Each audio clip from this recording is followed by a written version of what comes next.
And now, ladies and gentlemen, please stand for the entrance of our City Mayor, Honorable Jose Lampagos.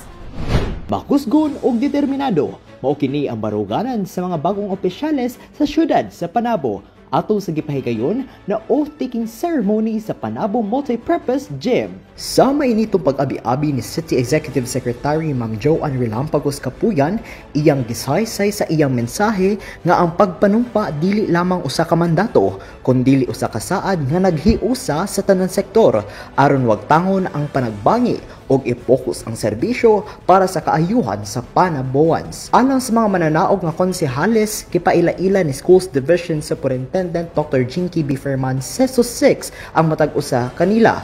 Mao sila Honorable JMG Relampagos, Honorable Chano Paulo Hintiles, Honorable Attorney Jamail Makla, Honorable Omar Ranain, Honorable Devona Humamil, Honorable Emeterio Blase, Honorable Ayan Catalan, Honorable Fortunato Loloy Sumampong, Honorable Janet Tanong, ug Honorable Ronald Ang. Human gisundan kini sa formal nga panumpa sa katungdanan sa 10th City Council at tubangan sa presiding judge sa RTC Branch 4 Panabo City, Honorable Chester C. Castaños. Sa uban bahin si City Prosecutor Attorney Jennifer B. Namok Yaso ang mirepresenta sa bagong napili nga City Vice Mayor nga si Honorable Franklin D. Hintiles ug nanumpa sa tubangan ni Presiding Judge sa RTC Branch 4 Panabo City, Attorney Minerva P. Estremos. Sa mensahe ni Vice Mayor Hintiles, usa sa mga paningkamutan niya nga proyekto kauban ang suporta sa konseho ang pag-aproba sa tanan aplikasyon sa Motorized Tricycle Operator Permits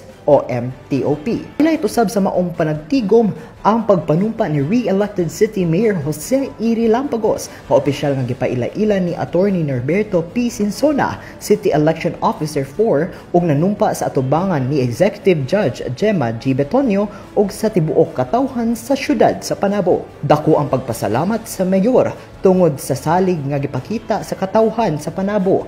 Tungod siya gihapon ang napili sa katawhan sa iyang ulahing termino isip mayor sa syudad. Sa kalihukan usab nagpahigayon og ceremonial signing sa final transition report sa lokal nga panggamhanan alang sa formal nga pag-turnover sa responsibilidad ug pagpadayon sa maayong pagdumala.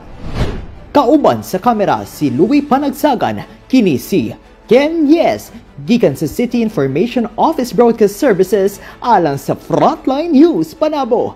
Importante, informed.